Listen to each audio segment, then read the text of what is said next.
Yuk jadi bagian dari dakwah kami. Dukung operasional dakwah dan sosial kami, raih pahala amal jariah yang terus mengalir sampai hari kiamat. Assalamualaikum warahmatullahi wabarakatuh. Alhamdulillah wassalatu wassalamu ala Rasulillah. Segala puji dan puja kehadirat Allah Subhanahu wa taala, juga salawat dan taslim kepada Nabi besar Muhammad sallallahu alaihi wa ala alihi wa sahbihi wasallam. Saudaraku seiman, kita akan membahas seperti biasa di hari Kamis siang bedah buku kita khusus ya, terfokus kepada muslimah, yaitu kuni zaujatan najihah, jadilah istri yang sukses. Dan kita mendapatkan terjemahan dari penerbit di sini, Menuju Rumah Tangga yang Bahagia, ditulis oleh Dr. Najla As-Sayyid Nail. Dan memang poin ini sangat luar biasa gitu, atau bahasan ini sangat luar biasa, karena di saat seorang istri bisa memahami ya betapa besar nikmat Allah pada dirinya karena Allah telah memuliakannya menjadi status istri. Itu yang pertama. Terlebih lagi kalau Allah berikan anak hanya menjadi status ibu, di mana anak tersebut terus akan berbakti dengan dia, baik di masa hidupnya ataupun masa meninggalnya. Kemudian dia hanya fokus pada saat berstatus istri kepada satu laki-laki saja, yaitu suaminya. Tentu yang diskala prioritaskan nomor satu dari pelayanan, siapin makannya, minumnya, pakaiannya, hibur dia pada saat dia sedang bersedih. Jangan membuat masalah dengan dia ya, dengan terus melakukan itu karena ikhlas ya. Tentu dilakukan ikhlas karena Allah Subhanahu wa taala. Maka pada saat meninggal, selain mengerjakan kewajiban-kewajiban agama yang lain seperti sholat 5 waktu, puasa Ramadan, maka dijamin masuk surga. Tiket surga ada di tanganmu, wahai saudariku muslimah. Hanya dengan mengabdi dan berbuat baik pada satu orang laki-laki, yaitu suami. Dalam hadis Nabi SAW yang sudah masyhur, tidak ada seorang wanita pun yang meninggal kemudian suaminya ridha, kecuali pasti akan ya, mendapatkan surga, dapat jaminan surga. Ya, makna ridho di sini apa? Ya, artinya suaminya merasa kehilangan, suaminya merasa semasa hidupnya selalu mengabdi. Yang ada adalah pengorbanan yang dia berikan, pengorbanan waktu, hiburan, semuanya dituangkan pada suaminya. Dia hanya boleh berdandan, dia hanya boleh memperlihatkan tubuhnya, dia hanya boleh bercengkrama, ya, berhubungan biologis, ya, menuangkan semua kebutuhan-kebutuhan dasar dia dari makanan, minuman kepada satu laki-laki. Lalu kenapa Anda tidak mengejar poin ini? Kenapa setiap muslimah tidak menyadari hadis Nabi SAW, wanita manapun yang menjaga sholat 5 waktunya, nggak disebutin sunnah. Puasa Ramadannya, nggak disebutin puasa-puasa sunnahnya. Ya. Dan mentaati suaminya, melayani suaminya. Ya. Selama bukan maksiat kepada Allah SWT, kecuali pada saat meninggal dia diseru, dipanggil, dia boleh masuk dari 8 pintu surga yang dia inginkan. Apa yang kita inginkan dari dunia ini teman-teman sekalian? Rumah kita bukan milik kita. Hanya status kepemilikan saja. Ya kan? Setelah kita meninggal, dibagi oleh ahli waris. Bukan milik kita. Mobil kita juga begitu. Tanah kita juga begitu. Semua yang kita miliki di muka bumi yang kita anggap milik kita, itu semuanya akan sirna. Kecuali amal soleh kita. Amal soleh ini yang akan membantu kita di kuburan, membantu kita di akhirat. Jadi sangat luar biasa gitu. Kenapa kita tidak renungi sama-sama ini? Kenapa masih ada sosok istri yang terus saja buat masalah dengan suaminya? Terus saja mencari-cari permasalahan yang kadang-kadang tidak ada permasalahan itu. Karena kecurigaan yang tidak jelas.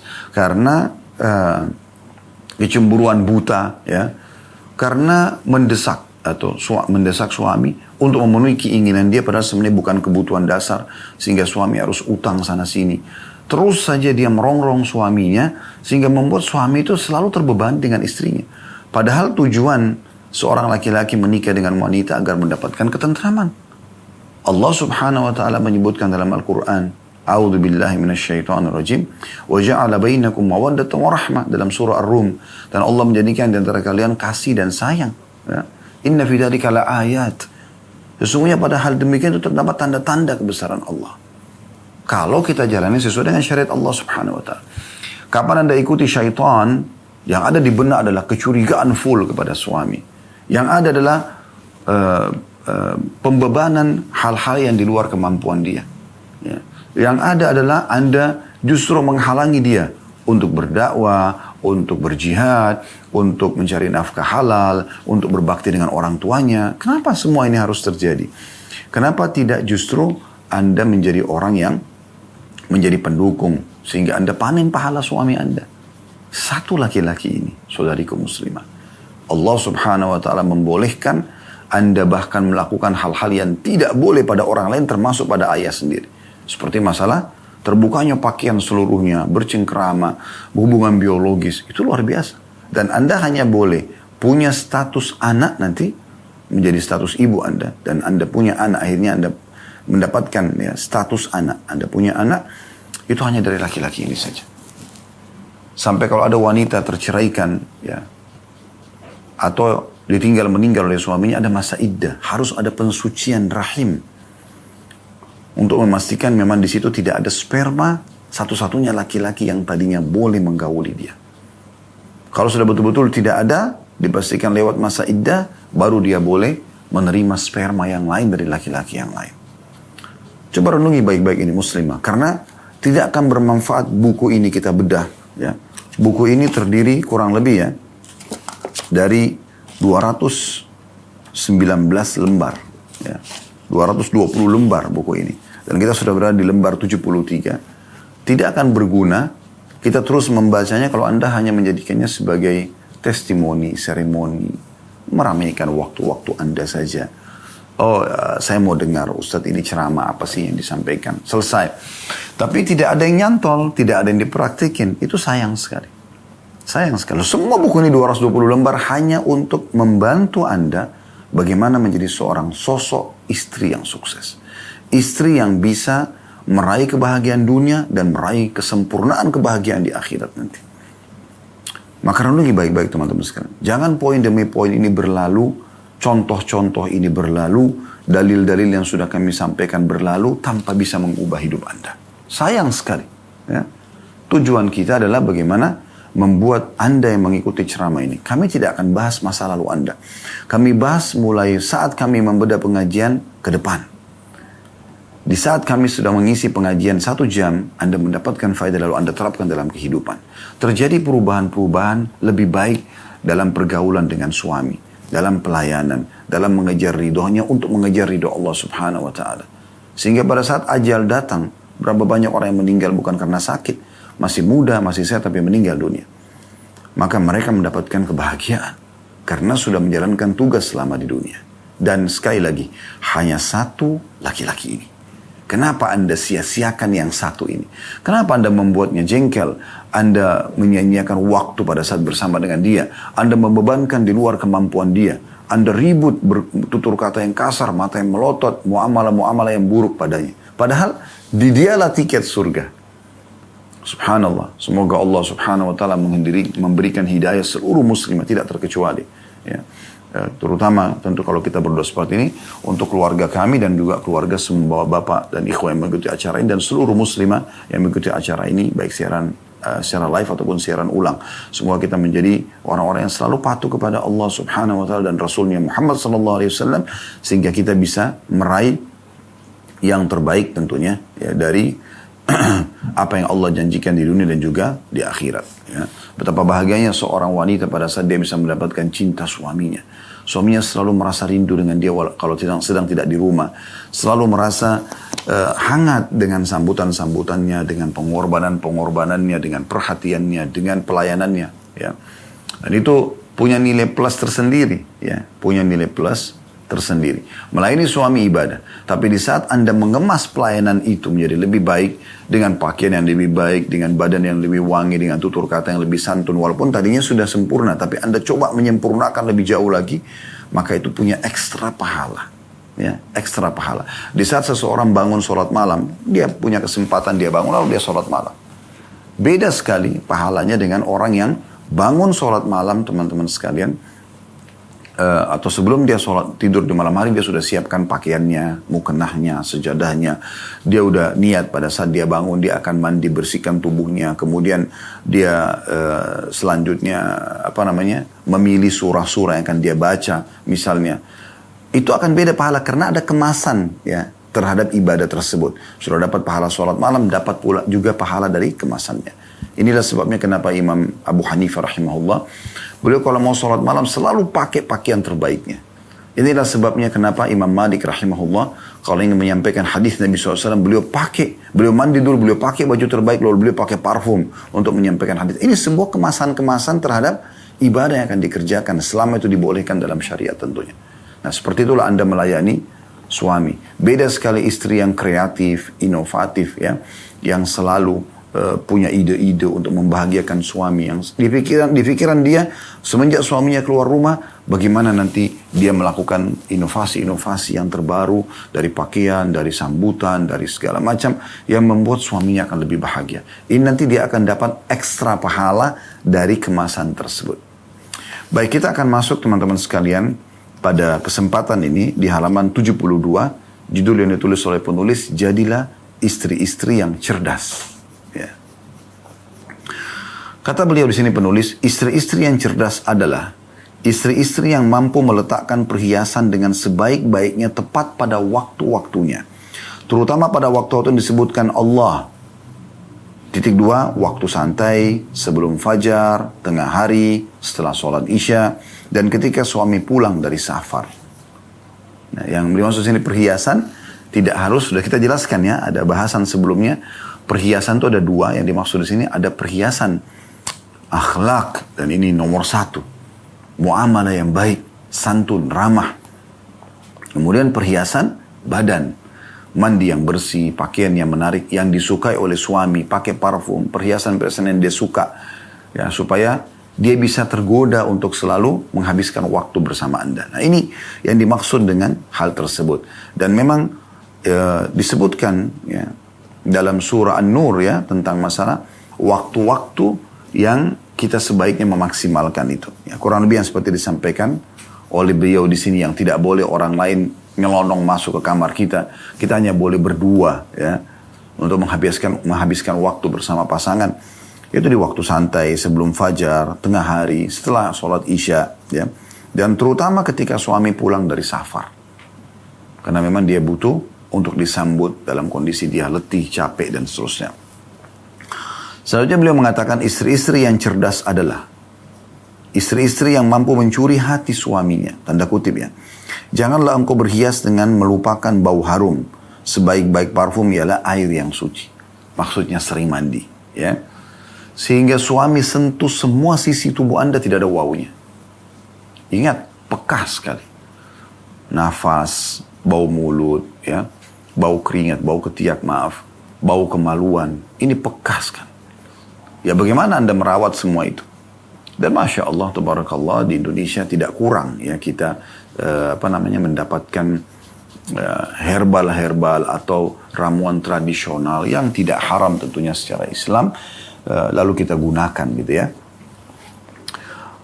Jadi di poin yang pertama kurang lebih ya, paragraf pertama beliau mengingatkan tentang memaksimalkan waktu-waktu bersama suami.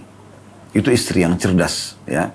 Dan dia meletakkan perhiasan-perhiasannya, akhlaknya, dan perhiasan tubuhnya supaya dia tampil ya seprima mungkin ya di depan suaminya, sesempurna mungkin di waktu suaminya sedang ada. Yang kedua adalah paragraf kedua beliau mengatakan jangan lupa selalu mandi, selalu wangi.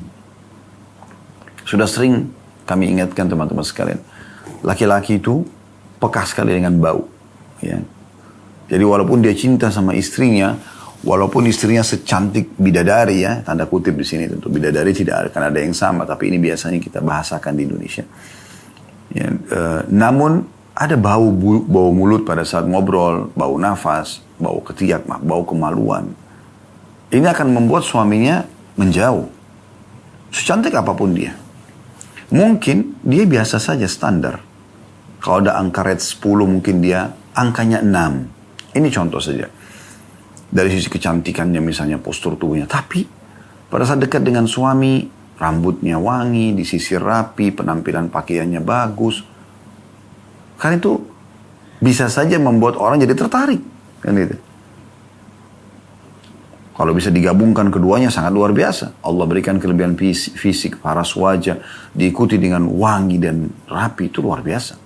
Nah, Anda sendiri senang, Anda sendiri bahagia.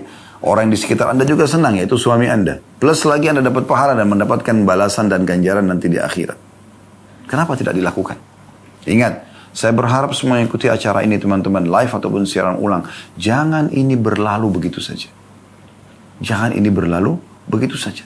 Tetapi bagaimana kita mengambil faedah-faedah. Tidak usah lihat saya ngomong. Tapi kalau apa yang Anda dengarkan ini menyentuh hati Anda, terapkan. Allah lah yang telah menyampaikan dalam hati Anda. Karena ini hidayah.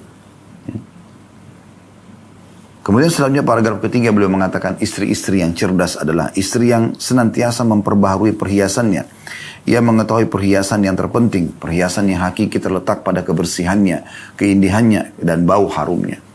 Jadi setelah menjelaskan di paragraf pertama tentang masalah memaksimalkan waktu-waktu bersama suami, terutama di saat santai, di waktu mau istirahat dan segala macam. Kemudian jangan lupa selalu mandi. Lalu beliau mengatakan dan memperbaharuinya. Di paragraf ketiga. Apa maksud memperbaharui teman-teman sekalian? Banyak di antara istri. Mereka pada saat mau berhubungan biologis atau ketemu sama suami, misalnya mereka mandi. Mereka rasa bersih, mereka sikat gigi, mereka pakai water wash, mungkin mereka pakai roll on, pakai segala macam parfum. Suami mungkin datang sejam lagi, misal contoh. Lalu kemudian dia pikir dia sudah bersih. Tapi selama 1 jam dia nunggu itu dia sempat nyemil, ya dia sempat beraktivitas gitu kan. Jadi persentase yang tadinya maksimal dia akan melayani suaminya bisa berkurang tentunya dengan aktivitas itu ya. Maka tidak ada salahnya memperbaharuinya, kembali menyemprot parfum, kembali pada saat suami sudah datang menyikat gigi, ya, kembali menyisir rambut lagi, menata rapi. Demikian juga pada saat selesai berinteraksi. Mungkin Anda dengan rapinya, dengan wanginya suami Anda, tiba-tiba saya tertarik lalu menarik Anda ya untuk berhubungan biologis misalnya, bercengkrama. Setelah selesai itu jangan Anda pikir, oh sudah selesai tugas saya. Enggak. Bagaimana Anda memperbaharuinya? Dalam arti kata, Anda seketika setelah selesai, Anda langsung masuk di kamar mandi. Maaf, Anda cebok, Anda bersihkan diri Anda lagi kembali. Kalau perlu Anda mandi segar, sekalian niat mandi junub. Ya. Atau kalau tidak Anda bersihkan saja kemaluan segala macam. Ini maaf, saya bicara sedikit agak peka, tapi Anda contoh, Anda bisa renungi. Ya. Setelah Anda bersih wangi, Anda dandan kembali ya dengan cepat ya, rambut dirapikan segala macam, keluar dalam kondisi fresh kembali, ketemu dengan suami.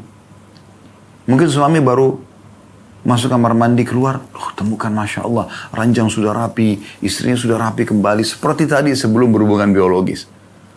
Kami sebagai laki-laki mendapatkan kepuasan tersendiri di situ, ya. Tapi banyak di antara muslimah tidak, ya sudahlah, saya udah begini sudah selesai, yang penting saya sudah dandan. Kadang-kadang suaminya pun mungkin kalau ada yang sedikit tidak menggunakan perasaan, dia gunakan akal, dia akan mengatakan, kok agak bau nggak sikat gigi ya? Misal, lalu dia mengatakan, oh sudah kok, tadi 1 jam yang lalu. Itu kan 1 jam yang lalu. Ya. Ada bahkan yang tiba-tiba tersinggung. Ya, udah tiba-tiba meninggalkan suaminya, tiba-tiba apalah, cemberut, tiba-tiba menangis, atau apa saja. Ini tidak menyelesaikan permasalahan, padahal sebenarnya suami mengucapkan itu tujuannya apa? Supaya dia bisa menikmati kan? Itu tujuannya, nggak lebih daripada itu. Lalu kenapa Anda tidak paham masalah ini? Pembaharuan ini penting. Parfum diberikan suami pakai, tapi untuk dia. Gitu kan? Bukan untuk tamu-tamu Anda, bukan untuk Anda pajang di kamar. Tapi dipakai. Bisa berulang kali dipakai. Kan seperti itu. Ya. Kemudian paragraf selanjutnya beliau mengatakan, istri-istri yang cerdas ialah yang bersikap fleksibel dalam memakai kosmetika dengan cara yang benar. Tiada salahnya ia membaca panduan mengenai hal itu supaya ia tidak berlebihan dalam menggunakannya. Istri yang cerdas ialah yang senantiasa membersihkan kulitnya dengan baik. Nah, jadi di paragraf selanjutnya ini beliau menjelaskan tentang masalah bagaimana kita proporsional ya dan profesional sekaligus dalam menggunakan kosmetika. Jangan sampai Anda hanya menonton sebuah cuplikan di YouTube lalu Anda ikutin, padahal sebenarnya itu mungkin tidak disukai oleh suami Anda. Misal terlalu menor misalnya. Ya. Atau Anda memaksakan diri tampil seperti orang yang Anda lihat. Sehingga Anda coba dandan supaya matanya mirip sama orang itu, bibirnya segala macam, sampai Anda suntik, Anda ini, Anda itu. Padahal sebenarnya mungkin tidak disukai oleh suami. Dan memang nyata itu. Allah subhanahu wa ta'ala bisa membuat suami Anda tidak suka. Ini harus difahami baik-baik. Ya. Oleh karena itu kita harus peka ya, memahami masalah ini. Kita harus pekah memahami masalah ini. Jadi wahai muslimah, sebenarnya situasi dan kondisi rumah, kenyamanannya, ketentramannya, ya, yang membuat suami dan anak-anak Anda betah di tangan Anda sekarang. Semuanya pengelolaan rumah itu Allah serahkan pada Anda. Kalau Anda bisa menatanya dengan rapi, Anda bisa menatanya dengan wangi, dengan benar, dengan sempurna, dan tepat, maka tanpa ada bicara, suami Anda akan selalu betah di rumah. Dia setiap kerja ingin segera pulang gitu kan. Anak-anak juga begitu. Seringnya ada kejutan-kejutan dari suami dengan membawakan hadiah misalnya. Itu berarti menandakan dia nyaman. Ya. Tapi di saat Anda tidak peduli sama sekali, anak-anak berantakan, pada saat menghadap dengan ayahnya, rambutnya bau, pakaiannya kotor. Kenapa nggak sebelum ayahnya pulang sudah didandani anak-anak itu dengan rapi, dengan bersih, sehingga pada saat bermain sama ayahnya merasa, oh dirawat ya anak saya. Kenapa Anda tidak nata rupa dengan rapi sebelum suami datang? Anda tahu jam sekian suami akan datang. Anda rapikan semuanya. Serapi mungkin. Mata manusia semua normal, suka dengan penataan yang rapi, yang bersih. Ya.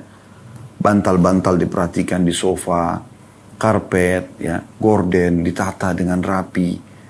Semua membuat semua sisi yang dilihat oleh suami rapi. Masuk kamar mandi, ada aroma terapi yang baunya memang yang suami suka misalnya. Ada penataan sampo, sabun, semuanya dengan rapi. Tulisannya dihadapkan ke depan. Penataan pun berpengaruh gitu. Ya Allah wa'alam kalau ada di antara laki-laki yang tidak sepekah saya. Tapi saya pribadi seperti itu ya. Sehingga saya bisa menilai istri saya, oh ini dia rapi orangnya. Atau ini tidak, maka saya berikan masukan. Sampai pada tingkat penataan-penataan di kamar mandi pun saya melihat, saya menilai. Penataan ranjang, spray, penataan benda-benda di rumah. Karena saya ingin dia sesempurna mungkin tampil di hadapan saya. Karena saya dihalalkan oleh Allah hanya pada dia. Dan poligami pun hanya kepada wanita-wanita ini. Tidak ada lagi orang lain. Tidak boleh saya sibuk dengan wanita lain atau istri yang tidak halal. Atau istri orang lain yang tidak halal tentunya. Maka kita harus maksimal di sini. Oleh karena itu wahai muslimah sadari poin ini. Ya. Proporsional. Jangan sampai berlebihan. Ada kadang-kadang istri dandan semaunya dia. Suaminya gak suka mungkin. Berlebihan. Sehingga pada suaminya ingatkan, oh dia tersinggung gitu. Maunya suaminya terima.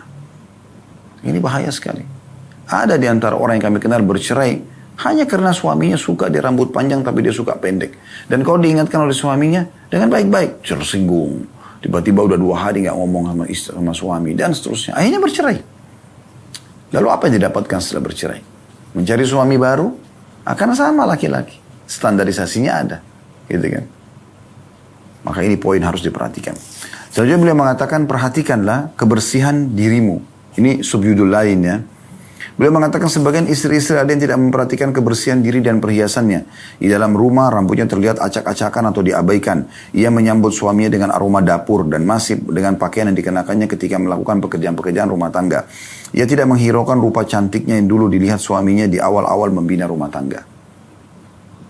Maka ini beliau sisipkan di poin yang tadi ya, menjadi istri-istri cerdas dengan cara ini. Anda bayangkan lebih dari 5 paragraf ya.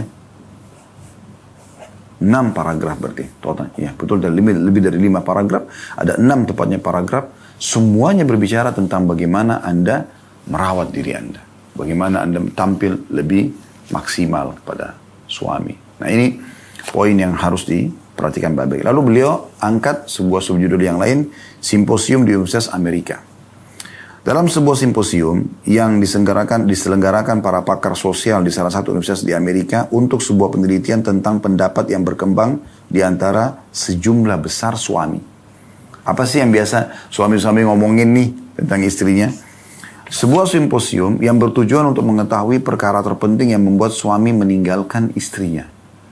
Kenapa ada laki-laki setelah awalnya dia suka istrinya, kemudian dia nikahi, seterusnya itu ditinggalkan. Apa ini masalahnya? Simposium khusus bahas masalah itu. Ternyata simposium itu mengeluarkan sejumlah perkara penting yang khusus berkaitan dengan kebersihan dan perhiasan. Yaitu, yang pertama, bau nafas yang tidak sedap karena tidak memperhatikan kebersihan gigi. Ini faktor utama dari hasil simposium suami banyak meninggalkan istrinya coba. Karena umumnya laki-laki tidak mau ngomong, ibu-ibu sekalian. Saya sekarang ngomong ini sekaligus pengajian, gitu kan, untuk menyampaikan inilah keadaan kami laki-laki, gitu. Peka sekali. Perempuan pun sebenarnya peka. Kalau Anda mengatakan perempuan juga Ustaz, ya benar. Tapi perempuan itu dominan perasaan. Anda dominan perasaan. Di saat Anda cinta sama suami Anda, mungkin Anda bersedia saja untuk menerima suami pada saat dia pulang kerja, mungkin belum sempat mandi untuk menggauli Anda. Karena cinta Anda pada dia, Anda dominan perasaan. Kalau laki-laki dominan akal. Bagi dia tidak seperti itu. Dia cinta pun harus tetap wangi. Nah, itu poinnya. Ini simposium pertemuan khusus membedah di Amerika yang mereka sebenarnya orang non-muslim ya. Dalam Islam sudah diajarkan. Apa yang paling banyak membuat suami meninggalkan istri? Nomor 1. Ya, judulnya disimpulkan adalah perempuan banyak meninggalkan kebersihan dan perhiasannya. Itu poin nomor 1. Dan dirincikanlah di poin-poin ini adalah poin A-nya yang paling tinggi nilainya adalah bau. Nafas yang tidak sedap karena tidak memperhatikan kebersihan gigi, makanan yang dikonsumsi dan seterusnya. Yang kedua, bau makanan seperti bawang dan bawang putih, bawang merah dan bawang putih. Yang setelahnya dia tidak membersihkan. Subhanallah, kalau Anda wahai muslimah yang ikuti acara ini sudah tahu, alhamdulillah. Kalau belum tahu, ya salah satu makanan yang kalau dikonsumsi mentah ya, mentah seperti bawang bombay mentah ya, bawang putih mentah, bawang putih aja langsung dikonsumsi, atau di blender seperti saya lihat ada minuman-minuman yang dari bawang putih murni diminum, alasannya bisa menyembuhkan ini dan itu. Apalah alasannya? Ini Anda sudah tahu atau belum? Ya, saya tetap ingatkan hadis Nabi SAW. Beliau mengatakan siapa yang memakan sayuran yang buruk ini, kata Nabi SAW begitu ya, maka jangan dekati masjid kami. Coba. Laki-laki pun kalau makan ini tidak boleh langsung dekati masjid, kecuali dia sudah membersihkan diri dia. Sikat gigi, bersiwak, membersihkan maksimal gitu. Coba bayangkan ya. Dan bukan dilarang makan ya, bukan. Karena kita membutuhkan bawang dalam masakan. Karena itulah dijelaskan dalam sebuah riwayat yang lain. Kalaupun ada yang mengkonsumsinya, maka dia harus memaksimalkan dalam memasaknya. Supaya menghilangkan penyebab daripada bau badan, bau mulut, bau nafas gitu. Nah di Indonesia sih tidak terlalu umum ya orang memakan bawang mentah gitu ya. Tetapi biasanya orang campur kan di cabai ya, membuat cabai misalnya, sambal. Nah tidak ada salahnya bawang merah itu direbus dulu. Direbus dulu, ya, kemudian dia baru diulek sama cabainya. Supaya memang mengikuti perintah Nabi SAW atau saran Nabi SAW. Dan penyebab daripada makruhnya makanan ini atau sayuran ini yang sifatnya pada saat mentah ya, kalau langsung dikonsumsi. Kalau kita langsung sholat ataupun berinteraksi dengan suami, maka itu hilang ya. Seperti itu kurang lebih. Maksudnya yang menyebabkan dia ditegur untuk lakukan pada saat makan ini mentah lalu kemudian sholat langsung gitu. Kemudian yang ketiga, pakaian buruk yang tidak bagus termasuk pakaian dalam ya. Saatnya Anda wahai istri, wahai muslimah, pakai baju yang paling seksi. Maaf saya bahasakan ini sedikit pekah, tapi memang harus begitu. Memang harus pakai baju yang sangat transparan, sangat menarik warnanya, sangat tipis, dengan beragam macam modelnya. Kami nggak sarankan Anda pakai baju piyama pada saat tidur sama suami. Piyama tertutup. Anda kalau untuk gadis mungkin lengan panjang, celana panjang. Dengan suami untuk apa? Gitu kan? Kecuali dia yang membeli, artinya dia memang mau Anda pakai lain. Jenis-jenis piyama tertentu ya, mungkin. Tapi kalau setiap mau tidur pakai ini, kenapa Anda tidak beli pakaian-pakaian justru yang, maaf ini saya bahasakan, dan sering kami singgung di bab-bab sebelumnya, yang dipakai oleh para pelacur itu. Saya tidak minta Anda jadi pelacur tentunya, na'udzubillah. Tapi apa yang mereka jual sih? Pakaian seksinya, pakaian terbuka. Sampai ke pakaian dalamnya, celana dalamnya pun, BH-nya pun yang menarik yang membuat suami itu betah gitu. Mau memang suka melihat karena dia tidak biasa melihatnya kecuali Anda diranjang gitu. Coba cari online banyak dijual ya. Dan kalau perlu sebelum beli supaya menarik, Anda kirimkan. Saya kok buka di toko online ada pakaian ini, suka nggak? Begitu dia kasih tanda love, tanda suka, tersenyum, udah Anda langsung beli. Cuci, malamnya Anda sudah pakai. Kecuali kalau emang harus diorder 2-3 hari. Ya. Dan itu Anda punya koleksi di situ. Sebagaimana Anda punya koleksi parfum. Itu ya di depan dia, selain tidur pun Anda juga punya baju-baju di rumah yang dia suka. Ini peka, ini simposium, ini betul-betul simposium penelitian. Mereka diskusikan, para pakarnya berbicara gitu. Pakaian yang tidak bagus, atau termasuk pakaian dalam. Yang keempat, berlebihan dalam menggunakan kosmetika pada wajah dalam jumlah besar. Sehingga akhirnya menor sekali. Bagi dia bagus, bagi suaminya jelek. Gitu. Itu yang keempat. Yang kelima, tidak memperhatikan rambut, baik dengan tidak mencuci atau menyisirnya. Begitu juga kuku-kukunya kotor. Ini hasil simposium, bukan saya menyampaikan. Anda bisa baca di halaman 74. Dan Dr. Najla pun bukan menyampaikan pendapatnya. Di Amerika ada simposium, di satu universitas. Artinya dikaji secara ilmiah. Gitu. Jadi ternyata rambut yang Nabi SAW ingat, saya pernah sampaikan menyatakan tentang seorang suami kalau pulang dari safar, jangan dia pulang sampai dia menginformasikan pada istrinya agar istrinya sempat menyisir rambutnya dan mencukur bulu kemaluannya. Coba, ini syariat penyampaian Nabi SAW yang kadang-kadang orang anggap masa sepekah itu sih. Nah, coba lihat. Ini dikuatkan dengan hasil simposium. Rambut selalu disisir. Pakai yang wangi. Sehingga pada saat suami sentuh, halus, lembut rambutnya. Pada saat di dekapannya, dia merasa nyaman mengelus rambut itu. Ya. Dia pada saat mengecup kepala Anda, dia mencium bau yang wangi. Bukan bau keringat. Ingat, di poin sebelumnya berkaitan. Perbaharui. Jangan tadi pagi sudah pakai sampo, ketemu suami malam, udah saya kan sudah pakai sampo tadi pagi. Itu tadi pagi, Bu. Udah selesai urusannya tadi pagi itu. Anda sudah aktivitas seharian. Di saat dia sebelum datang beberapa menit, Anda di situ membersihkan diri Anda. Atau setengah jam sebelum datang, Anda sudah masuk. Anda tahu Anda butuh setengah jam dalam pembersihan segala macam. Jadi pas dia datang, Anda keluar dalam kondisi Anda sangat fresh, segar. Tubuh Anda pun, kulit Anda sangat segar karena baru tersentuh dengan air. Anda sangat wangi, berpenampilan maksimal. Itu luar biasa.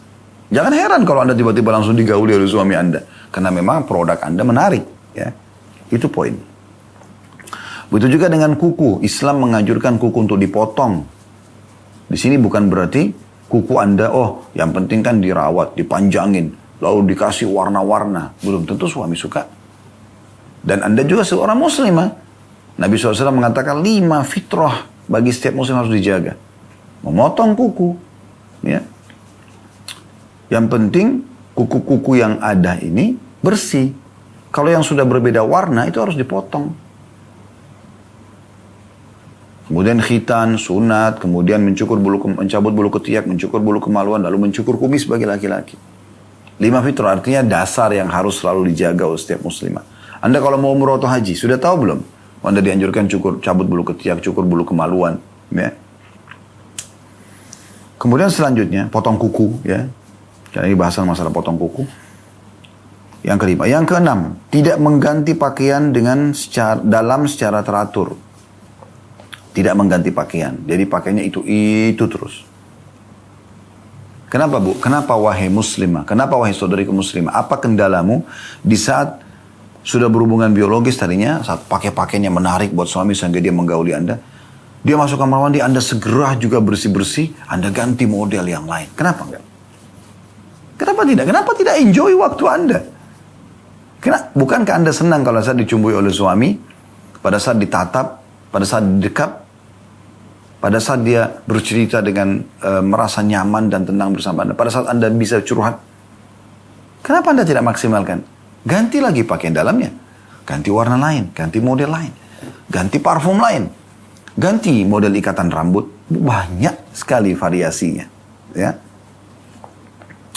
Ini hasil yang ke-6, ya, yang menyebabkan banyak suami meninggalkan istrinya, tidak mengganti pakaian secara teratur.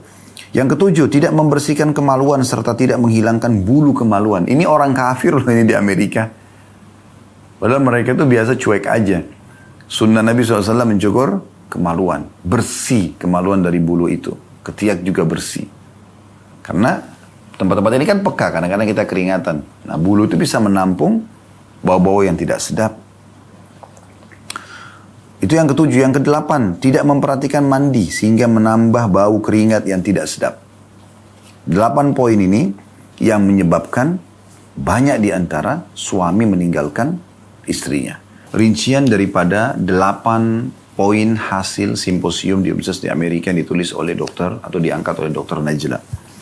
Beliau mengatakan setelah menyebutkan 8 poin tadi, seorang istri hendaknya berdandan, berhias, dan memperhatikan kebersihan diri, rumah, dan semua hal yang bertalian dengan dirinya. Dari dirinya, semua berhubungan dengan dirinya, ya, dari rambut sampai ujung kuku kakinya. Kemudian yang dia gunakan, yang dia kenakan dari perhiasan dan pakaian, parfum yang dia pakai, kemudian pindah ke rumah. Sini dikatakan kan memperhatikan kebersihan diri, kemudian koma, rumah. Bukan cuma dirinya, tapi rumah. Karena banyak wanita berhasil dia di poin membersihkan dirinya. Tapi dia lupa poin lain. Masalah penataan rumah. Semua sisi rumah jangan sampai suami melihat ada celah yang dia bisa menilai Anda negatif. Buat senyaman mungkin. Gitu kan. Ini tentu Anda harus menjadikan sebuah habit, kebiasaan ya. Karena di saat Anda cuma niat ini di saat suami Anda sehingga padahal suami tidak ada, sofa berantakan, spray berantakan, Anda pun acak-acakan rambutnya. Ini nanti akan bermasalah di saat tiba-tiba suami Anda pulang. Saat tiba-tiba dia minta video call. Ya. Di saat tiba-tiba dia ingin bicara atau telepon video call sama anaknya. Kan? Jadi masalah semua gitu. Ya. Beliau mengatakan, jangan lupa bahwa ia adalah perempuan yang kodratnya untuk mempercantik, membersihkan, dan memperindah diri. Ini kodrat wanita. Makanya Anda suka dandan, suka lihat diri Anda di kaca. Itu biasa. Kodrat itu Allah ciptakan. Di rumahnya, ia adalah seorang arsitek hebat yang peka perasaan. Memiliki cita rasa yang indah. Ya. Mencintai kebersihan dan rindu pada kecantikan. La ilaha illallah. Bahasanya peka sekali wanita ini. Dr. Najla ini. Andai saja setiap muslimah memahami ini luar biasa gitu. Saya ulangi ya. Di rumahnya, mau itu kontrakan, mau itu kos-kosan, mau itu satu unit apartemen kecil, mau itu rumah kecil, mau rumah yang besar. Di rumahnya, ia, si istri, adalah seorang arsitek yang hebat. Tahu bagaimana arsitek itu teman-teman sekalian? Maaf, bukan menggurui ya kalau ada teman-teman arsitek yang mengikuti. Tapi dia selalu melihat mana bangunan yang gambar bangunan yang fisik bangunan yang lebih cantik dan lebih indah, yang lebih menarik supaya dia gambar lagi, dia buat lagi yang baru. Jadi selalu seperti itu. Dia seperti seorang arsitek yang hebat. Nah, pada saat suaminya datang, terasa suasana beda sekali rumah, wanginya, penataannya bersih, luar biasa. Apa yang dijual oleh hotel, teman-teman sekalian? Kenapa orang banyak? Misalnya contoh di Jakarta aja. Di weekend mereka keluar rekreasi ke hotel. Ngapain ke hotel buang uang jutaan? Satu kota. Kita bukan sedang safar gitu kan. Apa yang dijual oleh hotel? Suasananya. Nyaman, tentram, wangi, bersih. Padahal dari kamar rumah ke kamar sana. Kenapa Anda tidak buat kamar Anda atau rumah Anda seperti hotel? Kita bukan bicara masalah biaya kok. Masalah tes. Masalah tadi dikatakan di sini. Memiliki cita rasa yang indah. Daripada Anda tonton omong kosong, cuplikan-cuplikan sinetron, film yang bisa mengurangi iman Anda. Tontonlah. Ya, desain-desain rumah, desain kamar, gorden, penataan unik yang mewah, elegan. Kita tinggal ketik begitu di Google keluar semua gambarnya. Di YouTube keluar cuplikan-cuplikannya.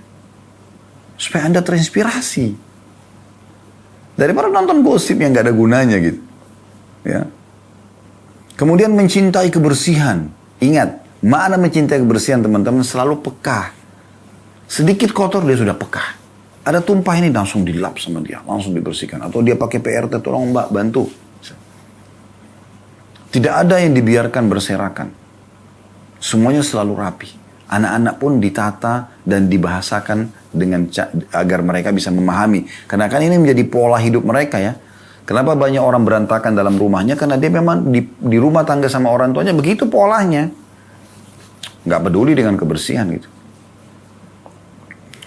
Dan selalu rindu pada kecantikan. Nggak merasa nyaman kalau nggak rapi dan bersih dan cantik. Nah itu. Lalu beliau mengatakan ini rincian dari 8 poin tadi ya. Berarti harusnya seperti ini gitu. Jadi saya ulangi. Beliau mengatakan seorang istri hendaklah berdandan, berhias dan memperhatikan kebersihan diri, rumah dan semua hal yang bertalian dengan dirinya. Jangan lupa bahwa ia adalah perempuan yang kodratnya untuk mempercantik, membersihkan dan memperindah diri. Di rumahnya, ia adalah seorang arsitek hebat yang peka perasaan, memiliki cita rasa yang indah, mencintai kebersihan dan rindu pada kecantikan. Ini sudah saya rincikan tadi semua ya. Kemudian beliau mengatakan di paragraf setelahnya, walaupun demikian, engkau tetap harus berhati-hati jangan sampai berhias dengan sesuatu yang diharamkan. Meskipun suamimu memerintahkannya, sebab tidak ada ketaatan kepada makhluk dalam hal kemaksiatan kepada Khalik atau Sang Pencipta. Ini juga tidak kalah penting. Sudah pernah dengar hadis Nabi SAW, La ta'ata li makhlukin fi ma'siyati Khalik. Tidak boleh taat pada makhluk yang berbau maksiat kepada Sang Pencipta. Dalam riwayat lain, La ta'ata illa fi ma'ruf. Tidak ada ketaatan kecuali pada hal yang dibolehkan dalam agama. Ini kaidah dasar.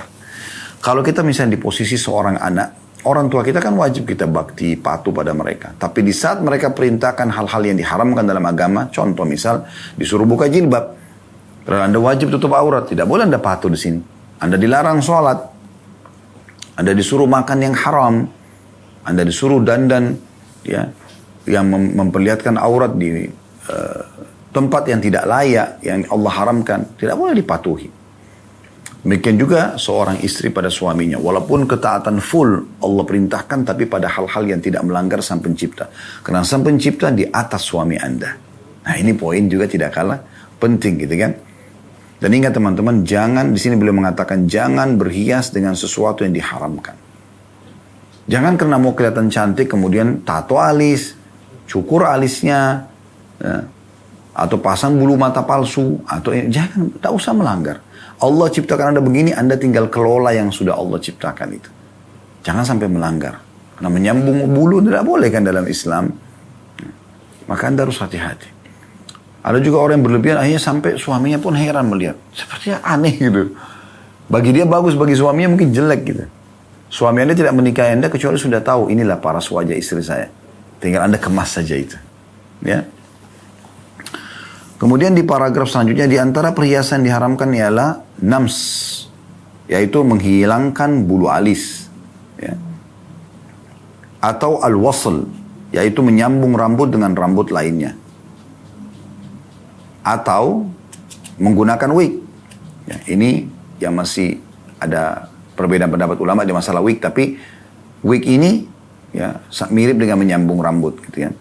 Kemudian demikian pula tato. Ya, ada orang menganggap kalau tato itu hebat, modern. Ini ngawur ini. Dari mana ini konsepnya? Hilangkan dari benak Anda ini, hapus. Gak ada tato itu modern, gak ada. Gak ada tato itu menunjukkan bahwasanya kehebatan. Gak ada. Justru bersih, rapi. Kenapa kalau Anda tampil bersih, wangi, putih? Kenapa harus menulis? Kan aneh ini. Ya. Lalu beliau mengatakan, ingatlah, jangan sampai engkau memperhatikan perhiasanmu, jangan sampai engkau memperlihatkan perhiasanmu kepada selain suamimu. Ya, ini jabaran daripada 8 poin tadi hasil simposium itu. Baik, ini bahasan kita insya Allah, dan saya akan coba 10 menit terakhir membaca pertanyaan yang sudah masuk. Dan kita akan bahas insya Allah, masih mirip dengan bahasan ini pertemuan dengan, tapi ini keluhan-keluhan suami. Kalau tadi kan hasil simposium. Judulnya catatan seorang suami yang bersedih. tanda kutip bau dan bau.